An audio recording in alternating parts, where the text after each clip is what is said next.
नाज़रीन, दरियाओं की सूरत हाल मैं आपको बताता हूँ, लेकिन सबसे पहले मैं आपको ये बताऊँ कि इसके बाद जो मेरा नेक्स्ट वीलॉग होगा वो लाइव होगा और उसमें हम 6 घंटे तक आपके साथ मौजूद रहेंगे। मेरे साथ हमारे बहुत सारे साथी हैं पाकिस्तान के मीडिया के। ये वो तमाम लोग हैं जिन्होंने रियासत के सामने घुटने टेकने से इनकार किया। ये वो तमाम लोग हैं जो अपनी पूरी ताकत के साथ खड़े रहे। इनमें हमारे साथ समीना पाशा साहिबा मौजूद होंगी, खातून है, मैंने सबसे पहले उनका नाम लिया। और यह मकबूल जान साहब, हारून रशीद साहब, हमारे साथ समी इब्राहिम साहब होंगे, साबिर शाकिर साहब होंगे, उमर दराज गोंदल साहब होंगे, हमारे साथ सभी काजमी साहब होंगे और मेरे बड़े प्यारे दोस्त मेरा भाई सिद्दीक जान मेरे साथ मौजूद होंगे। और बहुत सारे हमारे दोस्त हैं मीडिया के जो हमें ज्वाइन करेंगे। हम एक टेलीथॉन करने के लिए जा रहे हैं और ये लाइव टेलीथॉन होगी। जो दरियाई इलाके हैं जहाँ पे सैलाब आया वहाँ से सारी सूरत हाल आपके सामने रखेंगे। हमें किन चीज़ों की ज़रूरत है, हमें क्या करना पड़ेगा, किस तरीके से पाकिस्तान को इस आफत से बचाया जा सकता है। देखें, ये बहुत बड़ी आफत है, ये कोई छोटी मुसीबत नहीं है। इंडिया के अंदर बहुत नुकसान हुआ है, पाकिस्तान के अंदर भी बहुत नुकसान हुआ है। मैं अभी आपके सामने चीज़ें रखूंगा, लेकिन पाकिस्तान टाइम के मुताबिक रात 8 बजे से ऑनवर्ड हम एक टेलीथॉन करने जा रहे हैं जिसमें हम सारे पाकिस्तानी अपने अपने तौर पे सैलाब मुतासरीन की मदद करेंगे। हम सारे मिलकर फंड रेजिंग करेंगे और फिर उस फंड को सैलाब मुतासरीन के लिए हम खर्च करेंगे। हमने एक चीज़ का तहैया किया सब लोगों ने मिलकर कि हमने किसान को वापस खड़ा करना है, ख़ास तौर पे छोटे किसान को जिसकी फसल तबाह हो गई, जिसका खेत तबाह हो गया। हम उसे कैसे सहारा दे सकते हैं, नए बीज के साथ, खाद के साथ, उसकी फसल के अंदर हल चलाकर, और बहुत सारे मल्टीपल तरीके हैं वो भी हमने करने। लेकिन पहले जो है वो रेस्क्यू का काम है, रिलीफ का काम है, उसके अंदर हम जो कर पाएंगे पहले वो करेंगे। और ये सारी चीज़ें ग्राउंड पे अभी भी बहुत सारे लोग कर रहे हैं। हम खुद ग्राउंड के ऊपर हमारी टीमें ये काम कर रही हैं और आने वाले दिनों में हम बड़ी तेज़ी से ये काम करेंगे। और इसके लिए ये एक टेलीथॉन जो आज शुरू हो जाएगी रात 8 बजे पाकिस्तान टाइम के मुताबिक, और ये हम तकरीबन 5 घंटे इसको 5 से 6 घंटे में इसको जारी रखेंगे। और ये सारे लोगों के मैंने नाम लिए, ये लोग हमारे साथ इसमें मौजूद होंगे। सूरत हाल क्या है नाज़रीन, पंजनद में 5 घंटों में 1 लाख से क्यूसिक से ज़्यादा का पानी जो है उसमें इजाफा हो गया है। 6 लाख क्यूसिक से ऊपर का रेला इस वक्त पंजनद से गुजर रहा है। हेड गंदा सिंह में पानी में लगातार इजाफे का रुझान हो रहा है। हालांकि इंडिया में बारिशें रुकी, इसके बावजूद जो पानी का फ्लो है, जो पीछे से पानी आता चला जा रहा है, वो रुक नहीं रहा। और अभी इतला आई है कि इंडिया में मजीद बारिशें आने वाले दिनों में शुरू हो जाएंगी, जबकि पाकिस्तान में अगले 2 से 3 दिन में बहुत तेज़ बारिशों की और तूफ़ानी बारिशों की पेशन गोई है। बेशतर अजला के अंदर ये बारिशें हो सकती हैं, ये 9 सितंबर 10 सितंबर इन दिनों के अंदर। तो सूरत हाल अभी गंभीर है और हमें किसी बड़े चैलेंज का खुदा न खास्ता सामना करना पड़ सकता है। लेकिन जो अब तक की है डिटेल वो मैंने आपके सामने रखी। मुल्तान में इमरजेंसी नाफिज हो गई है। वहाँ पे जलालपुर पीर वाला का जो मुख्तलिफ बंद थे, जो ब्लॉकेज लगे हुए थे पानी के आगे, वो टूट गए हैं। और उसके बाद दर्जनों देहात और दर्जनों बस्तियाँ ज़ेरे आब आ गई हैं। ये पीर महल का इलाका पूरा का पूरा डूबा हुआ है। मुल्तान की सराउंडिंग में जो एरियल व्यू लिया है मीडिया के लोगों ने, उससे पता चलता है कि सारे के सारे इलाके डूब गए हैं और वहाँ पे इमरजेंसी नाफिज की गई है। पंजाब हुकूमत ने भी ये कहा है कि इस तरफ जाने से गुरेज करें लोग और इंतज़ामिया की बात माने। मसाजिद के अंदर ऐलान करवाए गए हैं क्योंकि इससे पहले किसी को आइडिया नहीं था कि ये एरिया डूब जाएगा, लेकिन पानी इतनी शिद्दत से आ रहा है कि वो कंट्रोल नहीं किया जा सका। इंडिया में भी इसी तरह हुआ है, वहाँ बहुत बड़ी तबाही हुई है। और सतलुज में इंडिया ने फिर पानी छोड़ा, उन्होंने उसकी बाकायदा वार्निंग जारी की। वो वक्तन फवक्तन वार्निंग दे रहे हैं, पानी छोड़ रहे हैं, जबकि इंडिया के अपने अंदर एक बहुत बड़ी तबाही आई है। यानी जितना जानी नुकसान पाकिस्तान में हुआ, इससे ज़्यादा जानी नुकसान इंडिया में हुआ है। जितना मवेशियों का नुकसान पाकिस्तान में हुआ, इससे ज़्यादा मवेशी हमने इंडिया में बहते हुए देखे हैं। बल्कि बहुत सारे मवेशियों की लाशें उनकी बहती हुई पाकिस्तान आ गई हैं, बल्कि उनकी कुछ डेड बॉडीज़ के बारे में खबरें चल रही थी कि इंडिया के साथ दरिया में वहाँ से कुछ डेड बॉडीज़ पाकिस्तान भी पहुँची हैं, इंसानों की भी। एहसन इकबाल साहब जो हमेशा बड़ी लंबी प्लानिंग करते हैं, लंबी बात करते हैं, तो एहसन इकबाल साहब ने बताया और ये इस बात का एतराफ़ किया कि सैलाब ने हमें 30 साल पीछे धकेल दिया है। ये एहसन इकबाल साहब कह रहे हैं। अब मुझे ऐसा लगता है कि ये वो कह रहे हैं हमारी 30 साल की जो मेहनत है वो सैलाब बहाकर ले गया है। सैलाब से सड़कें, रास्ते, पुल और देहात सारे हमारे तबाह हो गए हैं, ये एहसन इकबाल साहब ने कहा। फिर एक और जगह पे एहसन इकबाल साहब कहते हैं कि ये भारत ने हमसे बदला लिया अपनी शिकस्त का। देखिए, भारत के अंदर जो तबाही हुई है वो पाकिस्तान से ज़्यादा हुई है। उनका किसान पाकिस्तान से ज़्यादा मुतासर भी हुआ है, उनके देहात, उनकी फसलें भी तबाह हुई हैं, उनके मवेशियों का नुकसान बहुत बड़ा है, जानी नुकसान भी भारत में बहुत बड़ा हुआ है। तो उनका नुकसान हुआ और हमारा भी नुकसान हुआ। इसको आबी जारहियत नहीं कह सकते, ये बात पाकिस्तान के वज़ीर दिफा ख्वाजा आसिफ खुद अपने मुंह से कह चुके हैं। अब इंडिया में डाल के तो आप नहीं बच सकते ना। जो बंदोबस्त आपने करना था, दरियाओं के रास्ते में सोसाइटियां बन गई, उनके रास्ते रोक लिए गए, ये तो होना था। फिर एक कुदरती आफत है, बहुत ज़्यादा पानी आया, तो डेफिनेटली उसने अपने रास्तों से गुजरना था। जब आप रास्ते ब्लॉक करेंगे तो पानी अपने रास्ते बदलेगा। तबाही तो ज़्यादा इंडिया में आई है, पाकिस्तान ने तो ऐसा लगता है खुद तबाही को दावत दी है। हमारी बैड गवर्नेंस की वजह से, नाकिस प्लानिंग की वजह से भी हमें मार पड़ी है। तो नाजरीन, इस वक्त यानी इंडिया में तो बारिशें उसी वक्त हो रही थी ना, वहाँ तो सैलाब का उनको आइडिया नहीं, मौका ही नहीं मिला संभलने का। लेकिन हमें तो पहले से हम आगाह हो गए थे कि इतने दिनों के बाद आ रहा है। इसके बावजूद हम अपने मवेशियों को, अपने लोगों को, अपने नुकसानात को कम करने में हम कामयाब नहीं हुए। ये एक एहसन इकबाल साहब का एतराफ़ है बैड गवर्नेंस का। यानी अब वो सैलाब के खाते डालेंगे अपनी सारी नाकामियों को। ये जो आगे आने वाले दिनों में महंगाई आएगी, जो बेरोज़गारी आएगी, जो गुर्बत आएगी, जो परेशानी आएगी, एहसन इकबाल साहब ने उसको सैलाब के खाते में डाल दिया। बांग्लादेश में बहुत सैलाब आते हैं, उन्होंने कभी ऐसा नहीं कहा कि हम 30-40 साल पीछे चले गए। वो दोबारा खड़े होते हैं, फिर से अपने आप को बनाते हैं, और 2 साल के बाद पता भी नहीं चलता कि वहाँ कोई मुसीबत आई थी। अब इंडिया में पाकिस्तान से तकरीबन आप एक जैसा कर लें चले, जैसा सैलाब पाकिस्तान में आया वैसा ही इंडिया में भी आया। लेकिन इंडिया में किसी ने नहीं कहा कि वो 30 साल पीछे चले गए। आप 1-1.5 साल के बाद, 2 साल के बाद देखिएगा इंडिया में सारी चीज़ें नॉर्मलाइज हो जाएगी। लेकिन पाकिस्तान में क्योंकि हुकूमत अवाम के ऊपर ही छोड़ देती है, वो मुतासरीन के ऊपर ही छोड़ देती है कि अपनी कमर खुद ही सीधी करो, अपना इलाका खुद ही ठीक करो, अपने मामलात को खुद बेहतर करो, लिहाजा यहाँ पे फिर चीज़ें जल्दी ठीक नहीं होती। तो इस तरह के बहाने बनाए जाते हैं, जनाब सैलाब की वजह से हम तबाह हुए, वरना हम तो बहुत कोई स्विट्ज़रलैंड बनने जा रहे थे। अब ये चीनी का, गंदम का और चावल का जो हालिया बहरान है, ये याद रखिएगा सैलाब से पहले का है। ये जो गंदम वाला इन्होंने पाकिस्तानियों को चूना लगाया और किसान को ख़ास तौर पे, ये सैलाब से पहले का है। ये चीनी वाला स्कैंडल सैलाब से पहले का है। और ये जो हालिया बहरान पैदा हो गया हमारे सरों के ऊपर, ये चावल का भी, ये इनकी वजह से है और इनकी मेहरबानी की वजह से है। लिहाजा एहसन इकबाल साहब ये कह रहे हैं कि 30 साल पीछे हमें धकेल दिया, ये एक बिला वजह कहानी है। अगर हुकूमत अपना पूरी तरह से बंदोबस्त करे और अपनी पूरी एफर्ट लगाए और सब्सिडीज़ फराहम करे और अपनी पूरी तवानाइयाँ यहाँ पे खर्च करे, तो कोई वजह नहीं है कि पाकिस्तानी बहुत मेहनती हैं, जल्दी इसमें से निकल जाएंगे। आप देखिएगा भारत इससे कैसे निकलेगा, आप देखिएगा बाकी मुल्क जहाँ पे सैलाब आता है वो इसमें से कैसे निकलता है, बांग्लादेश में आता है वो भी इसमें से निकल जाते हैं। लेकिन पाकिस्तान ने इसको भी एक ऐसा लगता है इस हुकूमत ने एक अपॉर्चुनिटी के तौर पे लिया है। नादरीन, एक और मेरे पास यहाँ पे एक खबर है, अकबर बाजुआ साहब ने खबर दी है। ये बड़ी इंटरेस्टिंग खबर है, एक वीडियो है, उसमें नज़र आ रहा है कि कुछ पाकिस्तानी किसान खड़े हैं, देहाती लोग खड़े हैं, एक पीछे जो है वो पानी की बेड़ी एक खड़ी हुई है, पानी के ऊपर एक कश्ती चलती है ना, एक बेड़ी भी चलती है। वो सज्जाद अली के गाने में शायद आपने सुना होगा, जो लोग नहीं जानते कि बेड़ियाँ, तो ये बेड़ी जो होती है ये पानी के ऊपर चलती है और इसको एक लंबे डंडे के साथ चलाते हैं ज़मीन में, उसका वो दरिया के नीचे जाके वो लगता है 30-30, 25-25 फुट लंबा एक डंडा होता है, उसके ज़रिए से इसको ले जाते हैं। बाद औक़ात कोई चप्पू से भी चला लेते हैं छोटी बेड़ी को, लेकिन ये डंडे के साथ चलती है ज़्यादातर। और इसके अंदर ट्रैक्टर ट्रालियाँ भी ले जाते हैं, जानवर भी ले जाते हैं, इसमें बहुत वज़न आप डाल सकते हैं बेड़ी के अंदर। ये हमारे दरियाओं पे बहुत हैं यहाँ पंजाब में। तो एक बेड़ी पीछे खड़ी है और उसमें वो किसान उतर रहे हैं और वो बता रहे हैं कि जनाब हम इंडिया वाली साइड पे गए थे, वहाँ से हम चारा काट के लाए। तो वो जो पूछने वाला है वो पूछता है कि इंडिया से चारा काट के लाए? उन्होंने कहा जी बिल्कुल हम वहाँ से लेकर आए।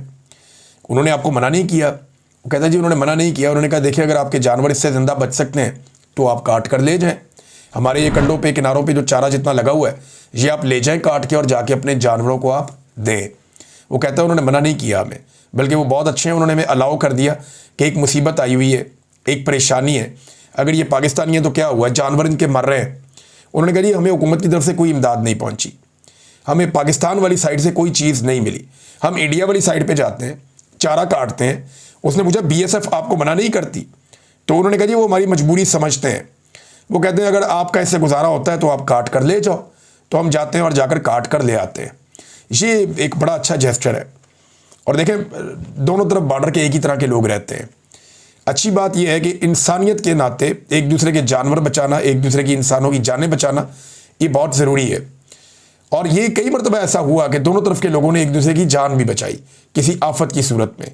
तो ये किसानों ने जब ये दिखाया तो वो वीडियो बड़ी बड़ी ज़बरदस्त वीडियो है कि अगर अमन हो और प्यार मोहब्बत से रहें हमसाए और शरारत ना करें और जो बड़े मसाइल हैं उनको हल करें तो बड़ा पोटेंशियल है इस खित्ते के अंदर आगे बढ़ने का। नाज़रीन, एक और चीज़ मैं आपको बताता हूँ, ये रेस्क्यू इस वक्त सबसे मेन इदारा है जो दिखाई दे रहा है। अगर रेस्क्यू को टिकटॉक्स के लिए इस्तेमाल ना किया जाए तो मैंने पहले भी कहा कि अगर किसी ने सबसे ज़्यादा सरगर्मियों में हिस्सा लिया लोगों को बचाने की, वो रेस्क्यू है इदारों में से। पाकिस्तान के जितने इदारे हैं सारे इदारों को आप एक तरफ करें और रेस्क्यू अकेला जो है उसने बहुत काम किया है। ये इदारा परवेज़ इलाही साहब ने बनाया था, लेकिन शहबाज शरीफ साहब ने रेस्क्यू के इदारे से बदला लिया। दो इदारों से परवेज़ इलाही साहब ने ट्रैफिक वार्डन बनाए थे और एक रेस्क्यू 1122 बनाई थी। इन दोनों से शहबाज शरीफ ने बदला लिया। वार्डन्स की तो कई सालों तक उन्होंने तनख्वाहें नहीं बढ़ाई, उन्हें बहुत तंग किया। वो बेचारे एहतजाज करते थे, रोते पिटते थे कि जनाब परवेज़ इलाही का इसके ऊपर छाप है, लिहाजा हमने इसको चलने नहीं देना। दूसरा जो आपका ये था रेस्क्यू 1122, शहबाज शरीफ साहब ने इसको भी इसकी वो हालत कर दी कि यहाँ पे मेरे पास ये खबर है, ये देखें, ये इस खबर के अंदर बाकायदा ये इश्तिहारात छपे हुए हैं और ये इश्तिहारात अखबार के अंदर छपे हुए हैं और लिखा हुआ है आपका माली ताउन ज़िंदगी बचाने में मुआवन, donate to rescue 1122 to save lives. यानी रेस्क्यू 1122 को आप डोनेशंस अपनी दें, यानी चंदे पे चलने वाला इदारा इसको बनाकर रख दिया। नेशनल बैंक ऑफ पाकिस्तान का PCSIR ब्रांच लाहौर में FC कॉलेज के साथ जो है, यहाँ मैं पढ़ता था, इधर हम खाना खाने जाते थे, तो उन्होंने कहा जी एमरजेंसी सर्विस फंड के अकाउंट नंबर, आगे अकाउंट नंबर लिखा हुआ है, इसके अंदर पैसे जमा करवा दें। तो शहबाज शरीफ के दौर में इसी रेस्क्यू 1122 को चंदे से भी चलाया गया और फिर जब पाकिस्तान तहरीक इंसाफ का दौर आया तो उन्होंने हर ज़िले तक इसको फैलाया। परवेज़ इलाही वापस आ गए ना, स्पीकर बन गए पंजाब असम्बली के, उस्मान बुज़दार वज़ीर आला बन गए। तो क्योंकि परवेज़ इलाही का एक प्रोजेक्ट था, बड़े अरसे तक यतीम रहा, तो उन्होंने आकर कहा जी फैलाओ इसको दोबारा। आज वही रेस्क्यू 1122 है जो परवेज़ इलाही साहब के दौर में और उस्मान बुज़दार के दौर में तमाम ज़िलों तक फैलाया गया। आज वो रेस्क्यू 1122 काम आ रहा है। अगर मरियम नवाज साहिबा अपने टिकटॉक रोक दें, ये जो थोड़ी देर के बाद जाके रेस्क्यू वालों को सबको इकट्ठा कर लेती हैं और उसके बाद वहाँ टिकटॉक्स बनते हैं, अगर ये चीज़ें रोक दी जाएं तो मुझे उम्मीद है कि ये लोग मज़ीद काम कर सकेंगे, इनके ऊपर से दबाव हट जाएगा। फिर एक और ख़बर है कि माहौलियात को नुकसान पहुँचाने के हवाले से लाहौर में नाज़रीन हमने बहुत दफ़ा एहतजाज किया, बहुत दफ़ा रिक्वेस्ट की, लेकिन शरीफ ख़ानदान मानता ही नहीं था। इन्होंने लाहौर में अंधाधुंध कटाइयाँ की हैं दरख्तों की।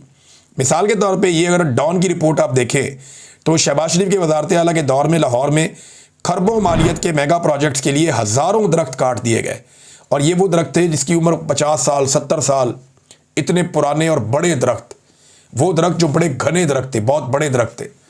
एक जो दरख्त है ना, बड़ा दरख्त, वो कोई 36 बच्चों को, नन्हे बच्चों को ऑक्सीजन फराहम करता है, इतना ज़रूरी है। तो इन्होंने जनाब वहाँ पे बहुत बड़ी मिकदार में दरख्त काट दिए। 5000 दरख्त इन्होंने लगभग अपनी सड़कें चौड़ी करने के चक्कर में, अपने छोटे मोटे प्रोजेक्ट करने के चक्कर में इन्होंने काट दिए। बड़ा एहतजाज भी हुआ लाहौर में, इन्होंने दबा लिया एहतजाज पुलिस के ज़रिए से। फिर इन्होंने दावा किया कि हम बहुत दरख्त लगाएंगे।